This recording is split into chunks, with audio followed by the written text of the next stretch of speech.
जय गुरुदेव। सन 1958 के शुरुआत की बात है। तब आजमगढ़ में परम पूज्य स्वामी जी महाराज का सत्संग लगातार अधिक दिनों तक चलता रहता था। एक दिन स्वामी जी महाराज ने कहा कि शंभू, सत्संग के वचन याद रखा करो, नहीं तो ये फिर सुनने को नहीं मिलेंगे। जब मैंने स्वामी जी महाराज से ऐसा सुना तो मन ही मन बड़ा चिंतित हुआ कि इतनी बातें कैसे याद कर पाऊंगा, ये तो समय गुजरने पर अवश्य ही भूल जाएंगी। तब मन में आया कि सत्संग की बातों को नोट कर लिया करें, तब उन्हें समय समय पर पढ़ते रहेंगे तो बातें याद रहा करेंगी। इसी विचार से सत्संग की प्रमुख बातों को मैंने एक हस्तलिखित पत्रिका के रूप में लिख डाला। एक दो सत्संगी भाइयों ने कहा कि इसे साइक्लो स्टाइल करा लिया जाए। जो उस समय 40-50 सत्संगी हैं उन सबको एक एक प्रति मिल जाया करेगी, बड़ा अच्छा रहेगा। तो श्री रामानंद वर्मा टाइप बाबू, जो वहाँ डिस्ट्रिक्ट बोर्ड में ऑफिस सुपरिटेंडेंट थे, उन्होंने कहा कि मेरे ऑफिस में मशीन है, स्टेंसिल पर लिखकर बना लेने पर उस मशीन से 50 प्रति बना लिया जाएगा। उस समय ऐसा करने पर खर्चा जोड़ा गया तो लागत 25 पैसे आया। जब हम लोगों ने ऐसा विचार पक्का कर लिया तो मैंने कहा कि गुरु महाराज पास ही में है, उनसे पूछ लिया जाए। तो मैं गुरु महाराज के पास गया और अपने पूरे विचार उनके सामने व्यक्त किए। तो गुरु महाराज ने कहा कि तुम लोग 25 पैसा हर अंक पर खर्च करने की सोच रहे हो तो क्यों नहीं इसे छपा देते हो और मासिक पत्रिका बना लेते हो। तो गुरु महाराज की यही आज्ञा मासिक अमर संदेश के प्रकाशन की नींव बनी। गुरु महाराज की दया हुई और अप्रैल सन 1958 में अमर संदेश का पहला अंक ब्रह्म स्थान के अध्यापक प्रेस आजमगढ़ से छपकर निकला। गुरु महाराज ने ही इसका नाम जय गुरुदेव अमर संदेश रखा और कवर पर ये लाइनें स्वामी जी महाराज ने लिखकर छापने के लिए दी कि सतगुरु की अमर वाणी द्वारा जीवन में अमर पद प्राप्त कराने हेतु मार्ग दर्शाने वाली पत्रिका। और भीतर की 2 लाइनें, सतगुरु की अखंड वाणी जीवन पथ की कहानी, जीवन सुधारक वाणी जीवों की भव पार कहानी। ये भी स्वामी जी महाराज ने ही लिख कर दिया। उन्हीं की आज्ञा से जय गुरुदेव अमर संदेश के एक अंक का मूल्य 50 पैसा और वार्षिक मूल्य 5 रुपया रखा गया। इस प्रकार अमर संदेश का पहला अंक अप्रैल सन 1958 को छपकर आया और सतगुरु को समर्पित किया गया। स्वामी जी महाराज ने कहा कि आज सत्संग के बाद इसका उद्घाटन किया जाएगा। भाई त्रिलोकीनाथ अग्रवाल के मकान की छत पर उस दिन सत्संग था। स्वामी जी महाराज की आज्ञा से उसके संपादक श्री त्रिलोकीनाथ अग्रवाल बनाए गए थे। रात्रि में सत्संग के बाद स्वामी जी महाराज ने अमर संदेश के पहले अंक का उद्घाटन किया और अपने कर कमलों से उपस्थित जन समूह को अमर संदेश बांटने लगे। देखते ही देखते 1000 प्रति बंटकर समाप्त हो गई। यह दृश्य देखने लायक था। सतगुरु दयाल अत्यंत प्रसन्न मुद्रा में थे और लोग कई प्रति सतगुरु के कर कमलों से प्राप्त करते रहे। जब लगभग सब पत्रिका समाप्त हो गई तब परम पिता ने कहा कि अरे शंभू, मैंने तो सब बांट दिया है, किसी से दान देने को कहा ही नहीं। अच्छा जाने दो, कोई बात नहीं। छपाई के लिए अब पैसे जुटाने के लिए वार्षिक ग्राहक बनाओ, उससे पैसा इकट्ठा करके आगे का अंक छापना। तो मैंने कहा कि कोई बात नहीं परम पिताजी, जैसी आपकी मौज। ये इतिहास है अमर संदेश के प्रकाशन का, जो स्मृति में कभी कभी कौंध जाता है। सन 1960 की बात है। परम पूज्य स्वामी जी महाराज ने आजमगढ़ में मुझे आदेश दिया, कहा कि शंभू, स्कूल से छुट्टी ले लो और मेरे साथ चलो। मैंने पूछा कि महाराज कितने दिन की छुट्टी लूं? तो बोले कि 3 महीने की छुट्टी ले लो। मैंने बीमारी की छुट्टी का कहकर छुट्टी ली कि मुझको हल्का बुखार आ रहा है, टीबी की शंका है, हमें छुट्टी दे दीजिए। छुट्टी मिल गई। मैं तैयार होकर परम पूज्य स्वामी जी महाराज के साथ चलने को तैयार हो गया। स्वामी जी महाराज मुझे अपनी कार में लेकर गोरखपुर गए। तब तक रेलवे कॉलोनी में सत्संग शुरू नहीं हुआ था। स्वामी जी महाराज अग्रवाल धर्मशाला में रुके और मुझे बुलाकर कहा कि रिक्शा कर लो, उस पर लाउड स्पीकर लगवाकर शहर में प्रचार कर दो कि अग्रवाल धर्मशाला में एक महात्मा जी आए हुए हैं, उनका बहुत उच्च कोटि का सत्संग रात्रि में 8 बजे से होगा। लोग सत्संग सुनने अग्रवाल धर्मशाला में आए। प्रचार करके लौटा तो कहे कि धर्मशाला की छत पर तख्त बिछा दो और धर्मशाला से बड़ी दरी मांगकर तख्ते के सामने बिछा दो बैठने के लिए। ऐसा ही किया गया। 60-70 लोग सत्संग सुनने आए। बड़ा उच्च कोटि का सत्संग हुआ। लोग बड़े प्रभावित हुए। स्वामी जी महाराज ने अंत में कहा कि कल भी सत्संग होगा। दूसरे दिन स्वामी जी ने मुझे आज्ञा दी कि शंभू, सूट पहनकर मोहल्ला गोरखनाथ में चले जाओ और एक करघे पर बुनाई करने वाले को मथुरा चलने के लिए तय करके आओ। मैंने मोहल्ला तो देखा ही नहीं था। अपने को करघा इंस्पेक्टर कहकर मैं मोहल्ला गोरखनाथ गया। कई लोगों से बात करके एक करघे पर बुनाई करने वाले को मथुरा चलने के लिए तय किया और लौटकर स्वामी जी महाराज को बताया। दूसरे दिन भी शाम को बड़ा ही उच्च कोटि का सत्संग हुआ। लोग बड़े प्रभावित हुए। तो स्वामी जी महाराज ने अंत में फिर से कहा कि कल फिर सत्संग होगा। तीसरे दिन स्वामी जी महाराज ने मुझे आज्ञा दी कि एक करघा बनाने वाले को जाकर मथुरा चलने के लिए तय करके आओ। मैं तीसरे दिन फिर गया। एक करघा बनाने वाले मिस्त्री को तैयार करके आया। आकर स्वामी जी महाराज को बताया तो स्वामी जी महाराज बोले कि ठीक है। शाम को बहुत अच्छा सत्संग हुआ। लोग इतने प्रभावित हुए कि नामदान के लिए प्रार्थना करने लगे। तो स्वामी जी महाराज ने कहा कि ठीक है, कल सत्संग के बाद नामदान होगा।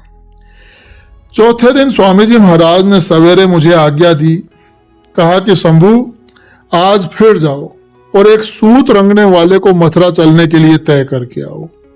मैं फिर गया और एक सूत रंगने वाले को भी तय करके आ गया।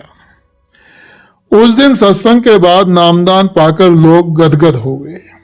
स्वामी जी महाराज ने सबको भजन करने की हिदायत दी और कहा कि अब सत्संग कल नहीं होगा।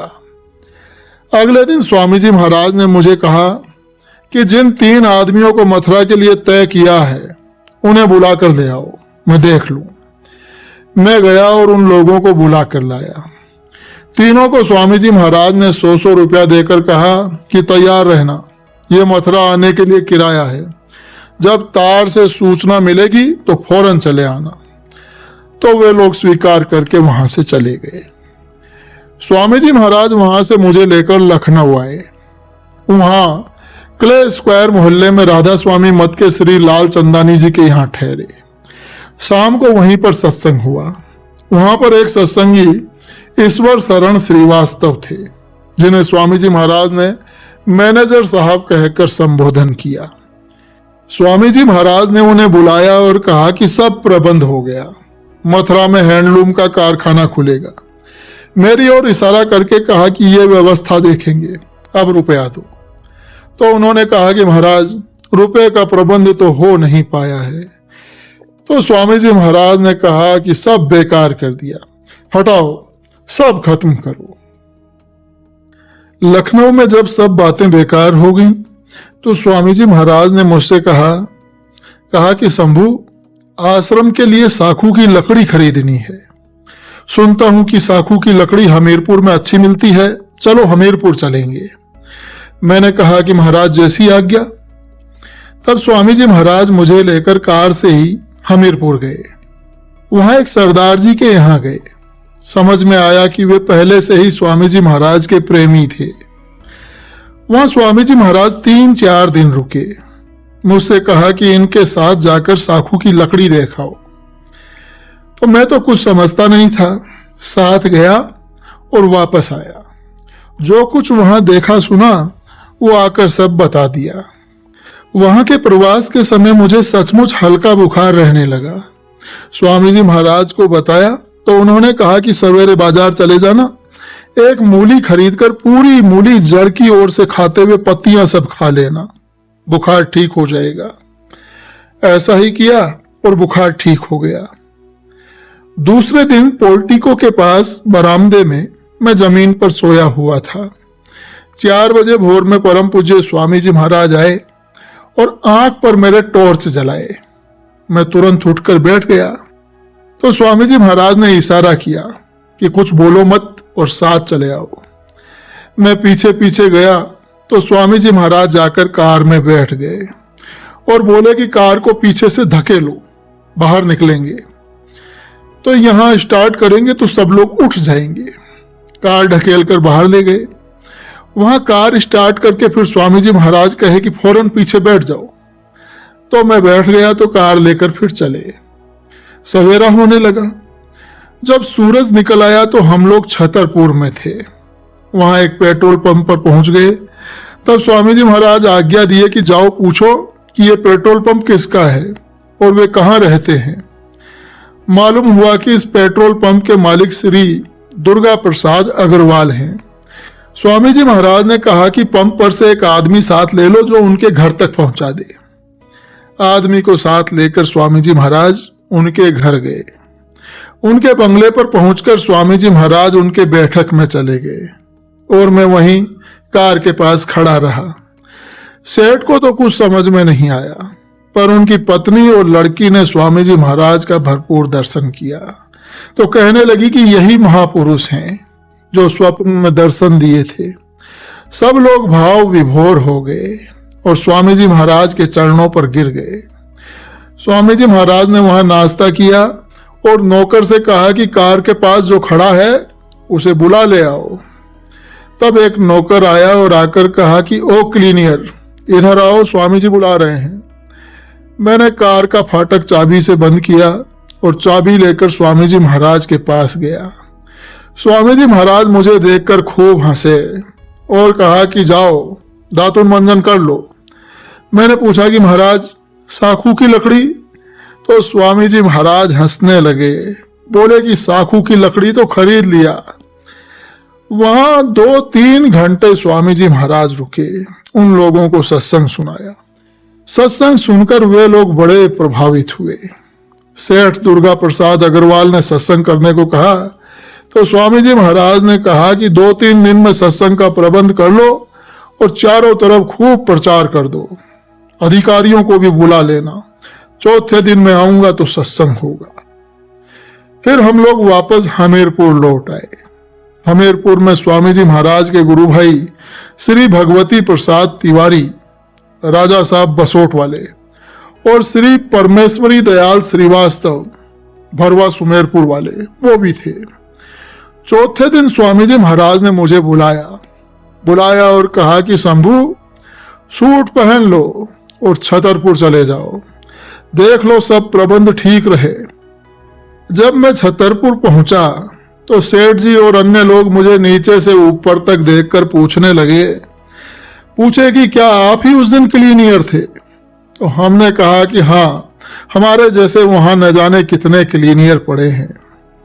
सब इंतजाम जब देख लिया तो सेठ जी पूछे कि क्या महात्मा जी बोल देंगे? मैंने डीएम साहब और एसपी साहब सबको बुला लिया है। तो मैंने कहा कि आप चिंता न करें, वे बहुत उच्च कोटि के महापुरुष हैं। स्वामी जी महाराज समय से पधारे और बहुत ही उच्च कोटि का सत्संग हुआ। लोग नामदान भी लिए। 3-4 दिन सत्संग हुआ। वहां एक वकील साहब थे। उनका ये सगल था कि महात्मा जो भी आए उनसे इस तरह से बातें करे कि चिढ़कर वो नाराज हो जाएं, तो वे बहुत खुश हों। तो वे वकील साहब स्वामी जी महाराज के पास आए और चिटकाने वाली बातें करने लगे। स्वामी जी महाराज उनकी बातों को सुनकर मुस्कुराते रहे। जब वकील साहब ने देखा कि ये तो चिटक ही नहीं रहे हैं, तो फिर वे बोले कि महाराज आप मुस्कुरा क्यों रहे हैं? तो स्वामी जी महाराज ने कहा कि मैं मुस्कुरा इसलिए रहा हूं कि आपकी 2 बीवियां हैं। रात में एक अपनी ओर खींचती है तो दूसरी अपनी ओर खींचती है। आपकी उस दशा को सोचकर मुस्कुरा रहा हूं। तो स्वामी जी महाराज ने उन्हें समझाया कि महापुरुषों से ऐसे बात नहीं करनी चाहिए। वकील साहब ने बहुत क्षमा मांगी और कहा कि आज मैंने जाना कि महापुरुष त्रिकालदर्शी होते हैं और वे सब कुछ जानते हैं। फिर स्वामी जी महाराज 3-4 दिन तक सत्संग करके नामदान देकर वापस मथुरा लौट आए और मुझे कहा कि अब तुम घर लौट जाओ और अपना काम करो। मैं लौट गया। लौटने पर प्रिंसिपल ने छुट्टी कैंसिल नहीं किया। टीबी की पूरी जांच कराया, एक्सरे, खून और कफ की जांच कराया और उसके बाद ही ज्वाइन करने दिया। सन 1961 की बात है। स्वामी जी महाराज एक बार कार से ललितपुर गए, झांसी, सत्संग के लिए, तो मुझे भी साथ ले गए थे। उधर के प्रेमियों ने झांसी में एक बड़े हॉल में सत्संग का आयोजन किया था, पर उस सत्संग की सूचना स्वामी जी महाराज को विलंब से मिली। आयोजन में न पहुंचने पर लोगों में गलत भावना होती, इसलिए गुरु महाराज कार को तेज रफ्तार से चलाते हुए उतनी दूरी किसी प्रकार तय करके सत्संग हॉल में ठीक समय से रात्रि 8 बजे पहुंच गए और तुरंत मंच पर जाकर बहुत प्रभावशाली सत्संग किए। तब दूसरे दिन झांसी से मथुरा के लिए चले। ग्वालियर पहुंचते पहुंचते रात हो गई। भूख भी सबको लगी थी, तो स्वामी जी महाराज ने मुझे एक हलवाई की दुकान पर हिदायत देकर भेजा कि उससे पूछना कि अंडा आपके यहां मिलेगा। जब वो अंडे का नाम सुनकर चिढ़ जाएगा तो समझ लेना कि वो शाकाहारी दुकान है, तब फिर वहीं से पूरी सब्जी ले लेना। जाओ ले आओ। तो मैंने ऐसा ही किया और सारी जांच परख करके पूरी सब्जी ले आया। तब स्वामी जी महाराज भी खाए और हम भी खाए। रात में गृहस्थ से प्रार्थना करके एक चारपाई मांग कर ले आए और पास में कुएं की जगत पर बिछाकर बिस्तर लगाकर स्वामी जी महाराज से विश्राम करने को कहा और हम सड़क के किनारे एक पत्थर के चबूतरे पर लेटे। सवेरे उठकर स्वामी जी महाराज को फिर पास के एक धर्मशाला में स्नान आदि के लिए लेकर गए। तो हम लोग तैयार होकर धौलपुर के लिए फिर चल दिए और ग्वालियर शहर के बाहर 7-8 किलोमीटर जब निकल आए तो एक निचाट स्थान पर पहुंचने पर कार बिगड़ गई और इस तरह से बिगड़ी कि स्टार्ट ही न हो। काफी परेशान होकर जब स्वामी जी महाराज कार को ठीक नहीं कर पाए तो उधर से गुजरने वाली गाड़ियों के ड्राइवर से भी कहते तो वे भी ठीक नहीं कर पाए। स्वामी जी महाराज ने मुझसे कहा कि शंभू, कहीं से एक गिलास पानी ले आओ। मैंने चारों ओर देखा तो एक बावड़ी नजर आई।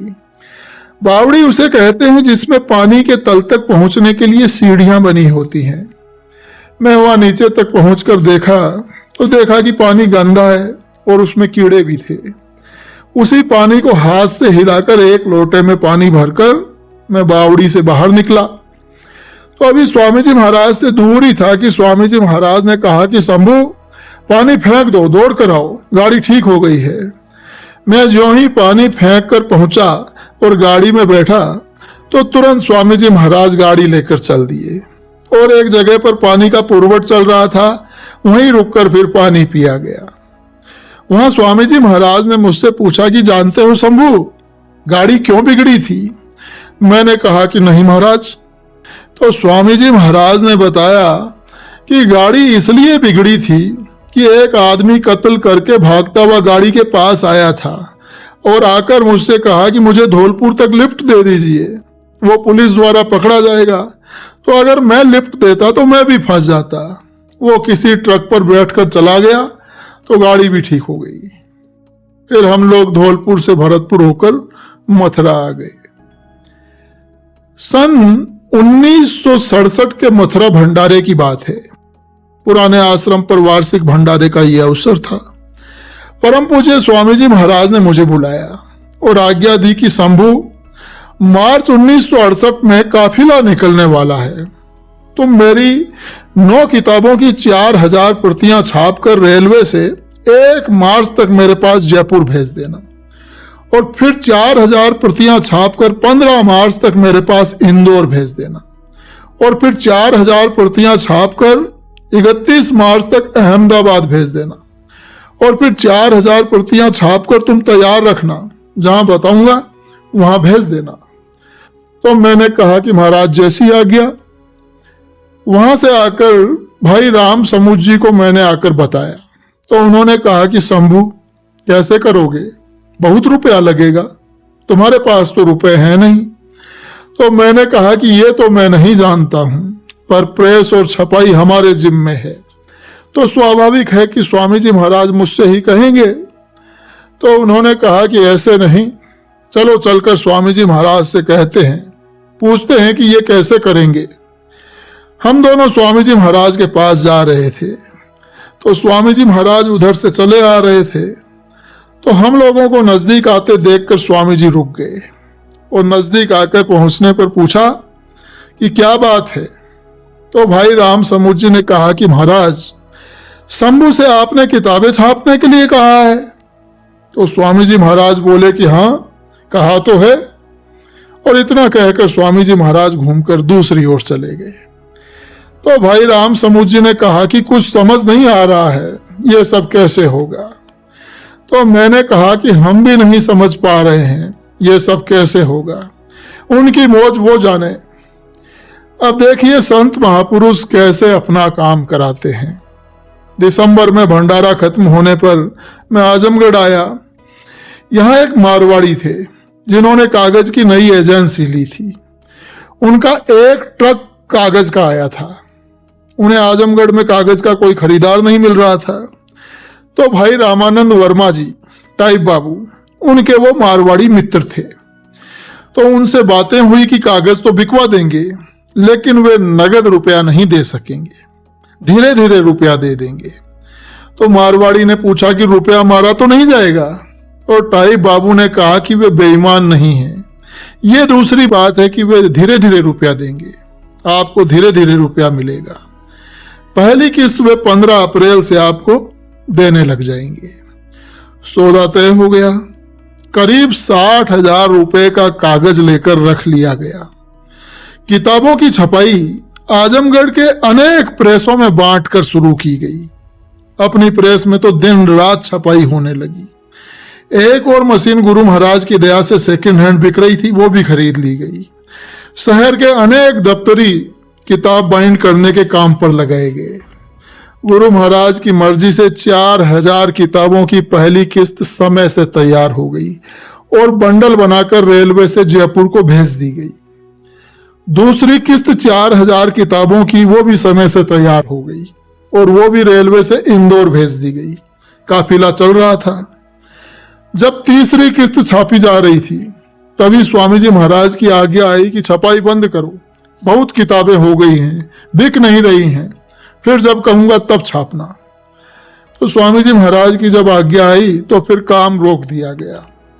अब ये इंतजार होने लगा कि बिक्री से रुपए आए तो कागज का और दूसरे प्रेस वालों की छपाई का, बाइंडर का, इन सब लोगों को दिया जाए। तो उधर से केवल 1,500 रुपए 15 अप्रैल तक आए। दूसरे प्रेसों की छपाई और दफ्तरी आदि का पारिश्रमिक, ये सब अन्य खर्चा मैं अपने वेतन से देता रहा, पर कागज का दाम अब कहां से दिया जाए। तो हुआ ऐसा कि संयोग से कागज का दाम 3 रुपया रिम बढ़ गया। तो मारवाड़ी से बचे कागज वापस लेने की बात हुई, तो कागज का दाम बढ़ गया था, इसलिए शेष कागज उन्होंने सहर्ष वापस ले लिए। लेकिन 35,000 रुपए कर्जा हो गए। काफिले से केवल उतने ही रुपए आए, अब और रुपए आने की कोई आशा नहीं थी। तो भाई राम समुद्र जी ने कहा कि शंभू, बुरे फंस गए हो, कहो तो कुछ सत्संगियों से मदद करने के लिए कहा जाए। तो मैंने कहा कि भाई साहब, मांगेंगे तो स्वामी जी महाराज से, नहीं तो किसी सत्संगी से नहीं मांगेंगे। तो भाई साहब माने नहीं। सेठ गोवर्धन दास से कहा कि शंभू बुरे फंस गए हैं, इन्हें कुछ रुपयों की मदद कर दीजिए। तो उन्होंने कहा कि हमारे पास कहाँ रुपया है, लड़कों के पास है, कहेंगे आप घर पर आइए। तो भाई साहब मुझे लिवाकर सेठ गोवर्धन दास के घर गए। वहां लड़कों ने कहा कि हमारे पास कहाँ रुपया है, रुपया तो लहना में है, 1 हफ्ते में वसूल होगा तो 500 रुपया दे देंगे। तो 1 हफ्ते बाद फिर गए तो कहा कि लहना वसूल नहीं हुआ, कहाँ से दें। तब मैंने कहा कि भाई साहब, देखा आपने, मैं इसीलिए आपको पहले ही कह रहा था कि किसी सत्संगी से नहीं मांगेंगे।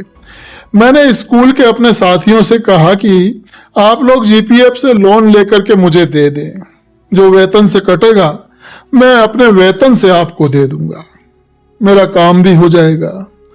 जब इतने सारे लोग जीपीएफ से लोन लेने के लिए दरख्वास्त दिए तो प्रिंसिपल ने कहा कि यदि विपिन बिहारी आज मर जाए तो आप लोगों का रुपया मारा जाएगा, क्यों दे रहे हैं?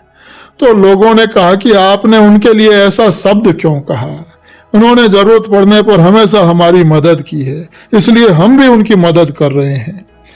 इस प्रकार मुझे अपने साथियों से रुपया मिलता गया और मैं समय से उधार की किस्त देता गया।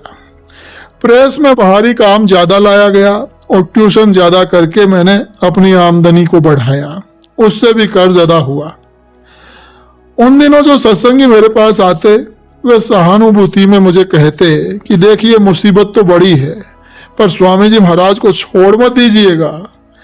तो ज्यादातर लोगों को शंका ये होती कि ये रुपया कहाँ से ला रहे हैं और कर्जा अदा कर रहे हैं। तो मैं उनसे कहता कि स्वामी जी महाराज ने एक जड़ी दे रखी है, मैं रात में उस जड़ी को लोहे से छुआ देता हूं तो वो लोहा सोना बन जाता है, उसी को बेचकर मैं कर्ज अदा करता हूं। तो एक सीनियर सत्संगी मेरे पिताजी के पास उस समय आए जब मैं ट्यूशन पर गया हुआ था। तो उन्होंने आकर पिताजी से कहा कि आपके लड़के ने तो बहुत बड़ी गलती कर दिया है, अब तो आपका जौनपुर का मकान बिक जाएगा। तो रात में खाना खाने के समय पिताजी मुझ पर बड़े बिगड़ गए। तब मैंने उनसे पूछा कि मकान तो आपके नाम से है, कैसे मैं बेच दूंगा? तो ये सुनकर वे फिर कुछ शांत हुए। कर्ज की एक किस्त अदा करने के रुपए का इंतजाम नहीं हो पाया तो मैंने अपनी पत्नी से कहा कि यदि तुम अपना कुछ गहना दे देती तो कर्ज की किस्त उसे बेचकर मैं अदा कर देता, मेरी जबान रह जाती, फिर रुपया आने पर गहना फिर से तुम्हें बनवा देता। तो पत्नी ने खुशी खुशी अपना गहना दे दिया। जब उसे बेचने में सेठ गोवर्धन दास के यहाँ गया तो आंख से आंसू आ गए कि पत्नी का गहना बेचना पड़ रहा है। सेठ गोवर्धन दास ने मेरी आंखों में आंसू देखे तो कहने लगे कि आप गहना मत बेचिए। मैंने कहा कि मैं चोरी से बेचने नहीं लाया हूं, खुशी और रजामंदी से लाया हूं, आप मुझे इसे बेचने दें। तब उन्होंने वो गहना लिया और मुझे दाम दे दिया। कर्ज की किस्त वक्त पर अदा हो गई और मेरी जबान रह गई। जब गुरु पूर्णिमा आई और परम पूज्य स्वामी जी महाराज गोरखपुर में पधारे तो बहुत प्रयास करके मैं उनके पास पहुंचा। तो स्वामी जी महाराज ने मुझसे पूछा कि क्या बात है शंभू? तो मैंने अर्ज किया कि महाराज बहुत कर्ज हो गया है। तो गुरु महाराज ने कहा कि घबराओ मत, कोई सड़ने गलने वाली चीज तो है नहीं, धीरे धीरे रुपया आएगा। गुरु महाराज ने दया की और आमदनी को बढ़ाया, सब कर्ज समय से चुकता हो गया। मारवाड़ी भाई का जब पूरा रुपया अदा हो गया तब उन्होंने कहा कि मैंने आप जैसा सच्चा और ईमानदार आदमी पहले नहीं देखा था। गुरु महाराज की दया का अनुभव तो तब समझ में आया जब 4 वर्ष बाद 1968, 1969, 70 और 71 इनमें धीरे धीरे रुपया आया और वो रुपया मेरा हुआ। फिर सन 1973 में बड़ी लड़की की शादी पड़ी, तब तक रुपए आ गए और बिना कर्ज लिए लड़की की शादी अच्छी तरह से संपन्न हो गई। तब समझ में आया कि इस कार्य के लिए परम पूज्य स्वामी जी महाराज ने दया करके ये किताबें छापने की मौज फरमाई। सोचा होगा कि ये इस काम को कहां से और कैसे करेगा। सन 1973 के मार्च की बात है। मेरी बड़ी बेटी की शादी तय होने वाली थी। वर पक्ष लड़की को देखने कल आने वाले थे। उसी दिन शाम को स्वामी जी महाराज का तार मिला कि शंभू तुम तुरंत मेरे पास इलाहाबाद कन्हैया लाल मदनानी के 12 बंगलिया पर पहुंच जाओ। तो भाई राम समूह जी ने कहा कि शंभू तुम कल कैसे इलाहाबाद जाओगे, लड़के वाले कल लड़की को देखने आने वाले हैं, ऐसे समय में तुम्हारा कल जाना संभव नहीं है। तो मैंने कहा कि नहीं भाई साहब, स्वार्थ और परमार्थ में टक्कर अगर हो तो परमार्थ को प्रधानता देनी चाहिए। मैं तो कल सवेरे ही इलाहाबाद चला जाऊंगा। आप यहाँ रहेंगे और सारा काम आप देखेंगे, बाकी स्वामी जी महाराज जाने। मैं सवेरे ही इलाहाबाद के लिए रवाना हो गया। 3 बजे स्वामी जी महाराज के पास 12 बंगलिया लूकरगंज पहुंच गया तो स्वामी जी महाराज को चरण स्पर्श और प्रणाम किया। तो स्वामी जी महाराज ने कहा कि देखो, फौरन तुम रेलवे स्टेशन चले जाओ। 3:30 बजे ट्रेन जाती है तो तुम ट्रेन पकड़कर फौरन सतना चले जाओ। तो मैंने पूछा कि महाराज मुझे करना क्या होगा? तो स्वामी जी महाराज ने कहा कि तुम वहां जाओगे तो तुम्हें पता चल जाएगा। तो स्वामी जी महाराज कहे कि स्टेशन से बाहर सीधे जाने पर चाय की दुकान वाले तुम्हें पहुंचा देंगे। तो मैं तो बस आज्ञा का पालन किया और ट्रेन से सतना चला गया। स्टेशन से बाहर सीधे जाने पर चाय की दुकान मिली तो उन्होंने मुझे जहां पहुंचाया वहां सेठ कन्हैयालाल मदनानी और 8-10 सत्संगी लोग वहां थे। पता चला कि चित्रकूट कांड में जो लोग जेल में हैं उनकी जमानत नहीं हो रही है और वहां का कानून है कि जिसके पास भैंस है वही जमानत ले सकता है। तो उन सत्संगियों में एक गोरखपुर के सत्संगी थे जिनका नाम था मोती भाई। स्वामी जी महाराज के वे बड़े प्रेमी थे तो वे पहाड़ों के पत्थरों पर भी प्रचार के वाक्य लिखा करते थे। उनके परिचित वहां पर सतना में एक सरदार जी थे जिनके पास 16 भैंसें थी। मोती भाई किसी प्रकार से सत्संगियों से नाराज हो गए थे और सरदार जी को बुलाने से साफ मना कर दिए थे। जब मैंने ये समस्या सुनी तो स्वामी जी महाराज को याद करके मैं उन्हें एकांत में लिवा गया और उनके भाव भक्ति की याद उन्हें दिलाया और उन्हें कहा कि ये स्वामी जी का काम है, इसमें कोई अपना अहंकार और टेक नहीं पकड़ना चाहिए। काफी देर तक समझाने पर गुरु महाराज की दया से वे मान गए और सरदार जी को भैंस का कागज लेकर सवेरे लीवा लाने को तैयार हो गए। तब रात 9:30 बजा था। मैं लोगों के पास गया और उन्हें बताया कि मोती भाई सवेरे जाकर सरदार जी को भैंस के कागज के साथ लीवा लाएंगे और कल कचहरी में सबकी जमानत हो जाएगी। तब मैंने सोचा कि यह कौन सा कानून है कि भैंस वाला ही जमानत ले सकता है, तो वकील से मिलकर इस बात को समझ लेना चाहिए। इसलिए 2-3 लोगों को लेकर रात 10 बजे मैं वकील साहब के पास गया। उनसे बात को समझा तो उन्होंने बताया कि यहाँ का ऐसा ही कानून है, अगर भैंस वाले अपना कागज लेकर आएंगे कि उनके पास 16 भैंसें हैं तो सबकी जमानत हो जाएगी। तब फिर जाकर रात को सब लोग सोए। सवेरे मोती भाई को सरदार जी के पास भेजा गया। जब वे सरदार जी के पास चले गए तब मैंने लोगों से कहा कि अब मैं वापस जाऊंगा। तो सेठ कन्हैयालाल मदनानी कहने लगे कि नहीं शंभू भाई, तुम्हें हम लोग अभी नहीं जाने देंगे, तुम्हारी ही वजह से रास्ता निकला है, अब काम हो जाने दो तब तुम जाना। मैंने कहा कि आप स्वामी जी महाराज से पूछ लीजिए। तो उन्होंने स्वामी जी महाराज से पूछा और अपनी सारी बात स्वामी जी महाराज से बताई। तो स्वामी जी महाराज ने कहा कि उसे चले आने दो। मैं फिर 10 बजे की ट्रेन पकड़कर वापस इलाहाबाद आया और फिर स्वामी जी महाराज से आज्ञा लेकर आजमगढ़ वापस आ गया। यहाँ आजमगढ़ आया तो पता चला कि लड़की दिखाई जा चुकी थी और शादी तय हो चुकी थी। सारे मेहमान जा चुके थे। वहाँ सतना में भी सभी प्रेमियों की जमानत भी हो गई और गुरु महाराज की अपार दया से सब काम ठीक हो गया। जय गुरुदेव।